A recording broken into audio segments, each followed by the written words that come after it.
We welcome back the perpetually dominant Justin Verlander. Let's start with this. You have a new teammate in Zach Greinke who is going to start for the Astros tonight. We have seen video of the two of you, and you were showing him a grip the other night in the dugout. What do two Cy Young Award winners have to teach each other? How does that work?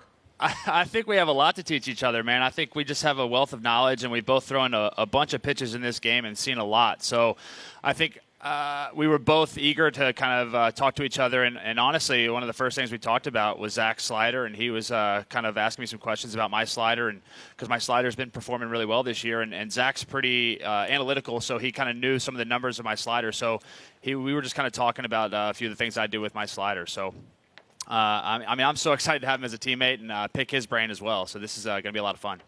Well, Justin, let's expand on that and the possibilities. John Smoltz said the other day that your trio of you and Cole and Greinke is way better than his, the Hall of Fame trio of Glavine, Maddox, and himself of the old Braves. I'm presuming you've already heard this, so what's your reaction? Yeah, I mean, I appreciate it, Smoltzy, but I mean, you got three Hall of Famers in there, and they're already in. It's we got a long way to go, but I mean, I think you got to enjoy these moments while you have them. I think I've been part of some pretty special rotations in the past, and sometimes you just got to take a step back and appreciate what you got around you, because it doesn't always last. So to be able to watch guys like Zach and Garrett and Wade, who's having an incredible year, and to add to Aaron Sanchez and be able to kind of talk with these guys on a daily basis and just watch the dominance, man. It's been a lot of fun. So I don't know if the comparisons are there yet. Maybe one day, long time down the road, we'll see where we stack up against time. But, I mean, that's a heck of a compliment, but I can't really use that comparison right now. Years back, if you put on the pinstripes, you automatically got better. But with the Astros now, pitchers who go to your club, they get better. You mentioned Aaron Sanchez. He threw 6 innings of no-hit ball the other night. You came to Houston. You were brilliant that whole season through the World Series. Is there something Houston does that improves pitchers in their organization? Do they have some guru who makes you better? Well, I think the analytics do help. I think one of the things that happened to me when I got here was they showed me some numbers, and they showed me how my two-seam was basically an ineffective four-seamer. And it kind of changed my mindset. I started thinking about those pitches as two different pitches, not just a fastball. So really, I mean, it was almost that simple to say, okay, well, my two-seam is doing favors. My four-seam is really hard to hit. Let me stop throwing the two-seam. And I think the information we have to look at, I think, also helps. But, Aaron came in, and they had a similar conversation with him. And then also, I got to give a lot of credit to Aaron. Also, he came to myself and a few other guys and sat down and learned about how we pregame prep and some of the stuff we look at to really dissect hitters and go into your matchup.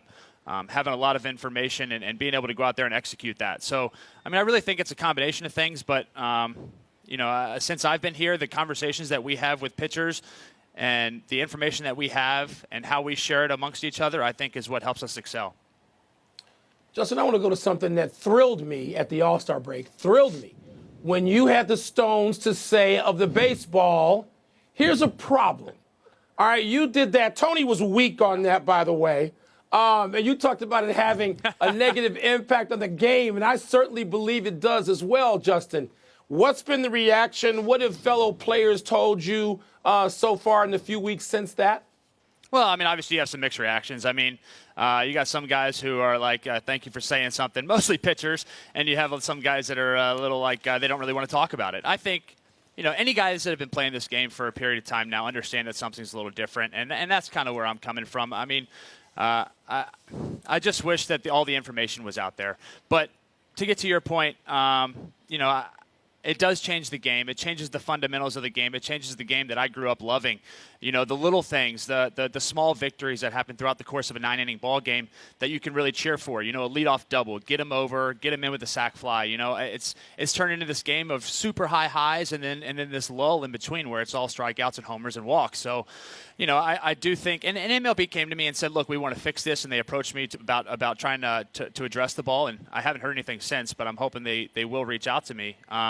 But in fairness to competition, we're all using the same ball. That's not my problem. It is a level playing field, which is the only thing I really want. But I think we're losing some of the smaller things that make this game great. So that's why I said what I did.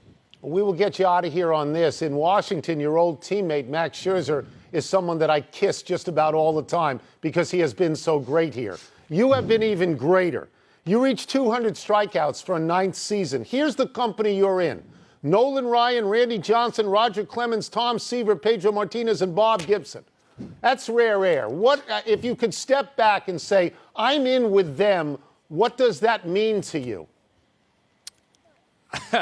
I mean, that's such a loaded question. It's so hard for me to step back and, obviously anytime you're associated with those names, it's a pretty special feeling. We work so hard. I've worked so hard to come back from my core surgery and be able to be at the top of my game again, and to be able to come back and perform at a level, to start accruing numbers, to be associated with those guys is incredible. But at the same time, man, it's like I'm a horse running a race. You can't.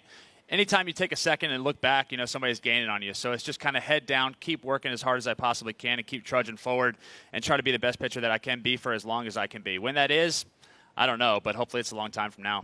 Thank you so much. That was great, Justin. Thanks. Thank you. Much thank appreciated. you. Yeah. All right. Good to be on as always.